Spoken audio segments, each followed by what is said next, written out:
શહેરના વિશ્વ હિન્દુ પરિષદ દ્વારા રામનવમીની ભવ્ય ઉજવણીને લઈને શોભાયાત્રાનું આયોજન કરવામાં આવ્યું. વિશ્વ હિન્દુ પરિષદ દ્વારા રામનવમીના ભવ્ય શોભાયાત્રાનું આયોજન કરાયું હતું. વિશ્વ હિન્દુ પરિષદ પ્રેરિત શ્રી રામ જન્મોત્સવ સમિતિ ભાવનગર દ્વારા 1992થી શરૂ કરી દર વર્ષે પરંપરાગત રીતે ભગવાન શ્રી રામલલ્લાની શોભાયાત્રા ભાવનગરના રાજમાર્ગો પરથી નીકળતી હોય છે. ત્યારે આ વર્ષની ભવ્ય શોભાયાત્રા પરિમલ ચોક પાસે શ્રી રામલલ્લા તપસ્વી બાપુની વાડી ખાતેથી પ્રસ્થાન થઈ હતી. આ શોભાયાત્રામાં ભાવનગરના સાધુ સંતો, રાજનૈતિક અને સામાજિક આગેવાનો, વીએચપીના આગેવાનો, દુર્ગાવાહિની બહેનો અને ભાવેણાના લોકો, ભાવિક ભક્તો મોટી સંખ્યામાં જોડાયા હતા. આ વર્ષે શોભાયાત્રાનું પ્રસ્થાન દિવ્યાંગ બાળકોના વરદ હસ્તે કરવામાં આવ્યું હતું. ભગવાન શ્રી રામલલ્લાને રથમાં બિરાજમાન થઈ નગરયાત્રા નીકળ્યા હતા. આ શોભાયાત્રામાં અખાડા, મિની ટ્રેન, જીપ, આકર્ષણ ફ્લોર જોડાયા હતા, જે આ શોભાયાત્રાનું આકર્ષણનું કેન્દ્ર બન્યું હતું. આ શોભાયાત્રા શ્રીરામ મહલથી પ્રસ્થાન થઈ સરકારી હાટ, ઝૂલેલાલ ચોક, સંતકરામ ચોક, કાળાનાળા, દાદા સાહેબ જૈન દેરાસર, તાલુકા પંચાયત, બિલેશ્વર મહાદેવ, ચાવડી ગેટ, વિજય ટોકીજ, જસોનાથ ચોક, વાસણકાડ, વીર ભગતસિંહ ચોક, વિશ્વ હિન્દુ પરિષદ કાર્યાલય, જગદીશ મંદિર, ખારગેટ, જલારામ બાપા મંદિર પાસે, મામા કોઠાર, બાટન લાઇબ્રેરી, કૃષ્ણેશ્વર મહાદેવ હલુરિયા, શિવરામ રાજ્યગુરુ ચોક, નવાપરા, પીપળિયા, હનુમાનજીના મંદિરે થઈ ભીડ ભજન મહાદેવ ખાતે આ શોભાયાત્રાની પૂર્ણાહુતિ કરાઈ હતી. આ રથયાત્રામાં કેસરિયા ધ્વજા અને જય જય શ્રી રામના નારા સાથે મોટી સંખ્યામાં ભાવિક ભક્તો અને શહેરીજનો ઉત્સાહભેર જોડાયા હતા.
ભગવાન શ્રી રામ આજે નગર ભ્રમણમાં છે અને ભાવનગરની પ્રજા બાબાનું દર્શન કરીને ધન્યતા અનુભવશે.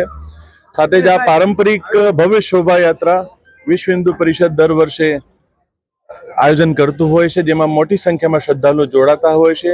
ભગવાન શ્રી રામજી જ્યારે નગર ભ્રમણમાં હોય, લોકોમાં ખૂબ ઉત્સાહ છે. હજારોની તાદાદમાં લોકો, યુવાઓ પણ જય શ્રી રામના નારા સાથે આ યાત્રામાં જોડાય છે. રામનવમીની તમામ નગરવાસીઓને આપના મીડિયાના માધ્યમથી શુભેચ્છા પાઠવું છું. ખૂબ ઉત્સાહ છે લોકોમાં. હજારો લોકો જોડાશે. આખા યાત્રાના માર્ગ પર જગ્યા જગ્યા યાત્રાનું ભવ્ય સ્વાગત કરવામાં આવશે અને લોકોમાં એક તહેવાર, બહુ મોટો તહેવાર ઉજવવાનું એક મનોબલ ખૂબ લોકોમાં છે, તાકાત છે, ખૂબ ઉત્સાહ સાથે આ આયોજન જગ્યા જગ્યા આખા રોડ રસ્તા ઉપર યાત્રાના ફૂલહારથી સ્વાગત કરવામાં આવશે. સરબતોના, પ્રસાદીઓના ખૂબ રસ્તામાં વ્યવસ્થા કરવામાં આવેલ છે. અરવિંદ રાઠોડ, વિશ્વ હિન્દુ પરિષદ ભાવનગર મહાનગર મંત્રી. આજ રોજ રામનવમીના પવિત્ર દિવસે ભગવાન શ્રી રામની ભવ્યતા શોભાયાત્રા અહીંયાથી નીકળી રહી છે, ત્યારે ભાવનગરના હરેક સનાતન ધર્મપ્રેમી ભાઈઓને આ યાત્રામાં જોડાવા અને ભગવાન શ્રી રામનું ભવ્યથી સ્વાગત કરવા માટે આપ સૌ આ યાત્રાની અંદર આવો, ભગવાન શ્રી રામના દર્શન કરી અને ધન્યતા અનુભવો એવું વિશ્વ હિન્દુ પરિષદ ભાવનગર મહાનગર દ્વારા આજ રોજ દરેક સનાતની ભાઈઓ બહેનોને આમંત્રણ પાઠવે છે. જય શ્રી રામ. આ રથયાત્રા 1992 થી ભાવનગરની અંદર શરૂ કરવામાં આવેલી છે. આ રથયાત્રા આજ રોજ રામ મહેલ તપસ્વી મહારાજની વાડીથી નીકળી સંત કવરરામ ચોક, એસટી, પાનવાડી, વાસણઘાટ અને મેન બજાર થઈ બાટન થઈ અને કુશેશ્વર મહાદેવ મંદિર થી અલુરિયા ચોક, હનુમાનજી મહારાજનું મંદિર અને ભીડપંજન આ યાત્રા પૂર્ણ થાય છે.